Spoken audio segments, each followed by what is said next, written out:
Hi, welcome back to Absinthe and Ink. I'm MJ, and in this video, I'm going to share with you what I read in the month of June. Now, the first book I read was The Heron Legacy by Leona Franscombe. This book is really beautiful. I mean, the writing is what I would describe as casually elegant. The narrative really flows with this, and the story is about a boy named Charles Fontaine, and we get to watch Charles grow from a young boy full of wonder and passion for his heritage into an adult who's struggling to hold on to that affection.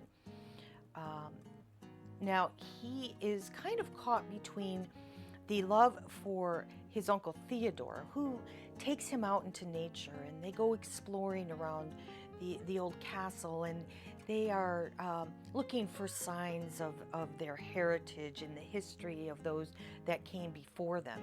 And Charles' father, who is really only concerned with making money and for himself. He really is a very cold and malicious person, and Charlie is struggling very hard to not become like him.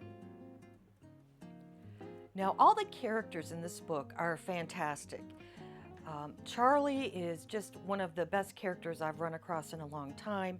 His uncle is wonderful. His aunt is also a very interesting character. His father, you are going to really hate this guy. I mean, this guy is really bad.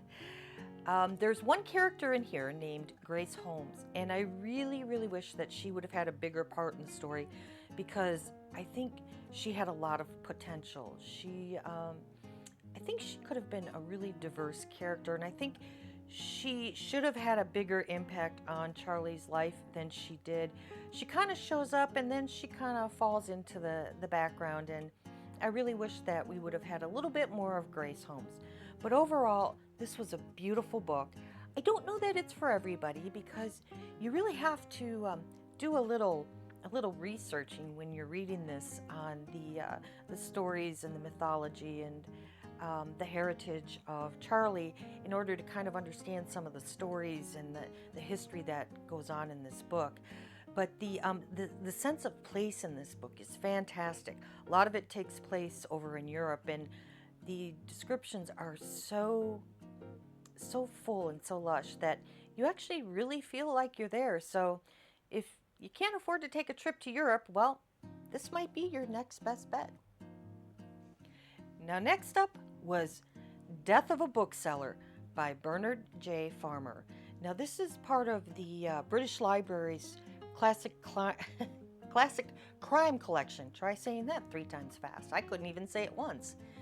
And this is a story about the rare book trade, and it takes place in 1956 in London. And it starts out with Sergeant Wiggin, who sees this guy kind of stumbling on his way home, who it was just at a party, and Sergeant Wiggin offers to walk him home. Now, the guy's name is Michael Fisk, and Michael Fisk is a rare book dealer, and Sergeant Wiggins also has an interest in books. So the two kind of bond, and they kind of develop this friendship.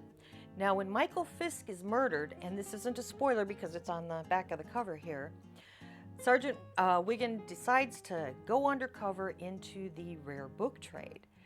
Now, I don't know if the rare book trade is really like the way it's presented in this book. It's pretty cutthroat, and I mean like literally. Now, overall, the book is very simplistic in its writing. The characters are just basically words on paper. But, that's okay, because the story was interesting enough that I was compelled to keep reading, because I actually wanted to find out what happened to these characters.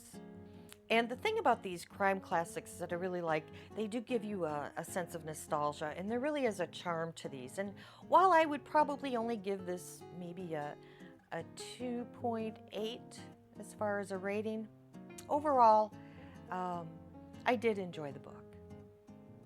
Next up is The Death of Sir Martin Malprolate. Now, the back of this book states that it's a gothic murder mystery like no other, and well, that's kind of true. Now, the story starts out with the title character, Sir Martin Malprolate, who is a railway magnate who is awful. He's just an awful person. I mean, he's just horrible, and nobody's sorry that he's dead. But no one seems to agree on how he died. So this is how the story starts out, and it starts out pretty strong, and I liked the beginning of the book. And there were some interesting appearances by some characters from Victorian literature, like Ebenezer Scrooge and even Sherlock Holmes's dad, which I thought was kind of fun. And about halfway through, there's a twist, an unexpected one. I did not see this one coming. And I thought, wow, okay, this is going to really get interesting now. Except it didn't. It got weird. It turned into this weird sci-fi, steampunk sort of story, and I just didn't really like it. As a matter of fact, I felt really disappointed by it. Now, the writing in this book isn't bad, and the characters are really very good, but I was so excited and so looking forward to reading this book, and I was so terribly, terribly let down by the switch halfway through, because at that point it stopped being a gothic murder mystery, and I felt kind of betrayed, to be honest. So I hate to do this because I rarely ever do this, but if I'm gonna rate this, I'm gonna give it maybe 1.5 stars. It might have gotten 3 stars if it had stayed on course the way it began, but by the end, I was just done with it. Now, after that came A Painted House by John Grisham. Now, I haven't read any John Grisham before, so I didn't know what to expect. And I know that he primarily writes legal thrillers, I believe. Now, this is a book about Luke Chandler, who is 7 years old, and he lives with his family, his grandparents and his parents, on a cotton farm in Arkansas. And Luke's dream is to become a professional baseball player with the Cardinals. Now, Luke is a delightful character, but he did seem a little mature at times for being 7. But also, I believe this book is written after Luke has become an adult, and he's kind of reflecting back on his memories. Now, Luke's family hires a group of migrants, 2 groups of migrants, to come in and help pick with the cotton. And there are 2 very dangerous men who are included in each of these groups. One is a big bully whose own family won't stand up to him because they're afraid of him. And the other is kind of a silent, quiet type of guy who carries a big knife. Now, this book was recommended to me because I loved The Grapes of Wrath. And let me explain this, because this is going to sound a little weird, because this book is nothing like The Grapes of Wrath. It takes place in a different place, a different time, different situation, different families. But it does have, just like Grapes of Wrath, a very Americana type feel to it. And both books, if you think about it, really are about journeys. Now, Grapes of Wrath is actually a physical journey where they leave Oklahoma and go to California. And this is more of an emotional journey about growing up and the things that Luke discovers, not only about the people around him, but also about himself. And I enjoyed this book, and I'm going to give this 3.5 stars. And finally, we have Vera. Oh, Vera, Vera, Vera. Now, this is the book that supposedly inspired Daphne du Maurier's Rebecca. And let me just say right now that Rebecca is definitely the better of these 2 books. Now, I don't know. I don't want to say this book was bad, but I just didn't like it.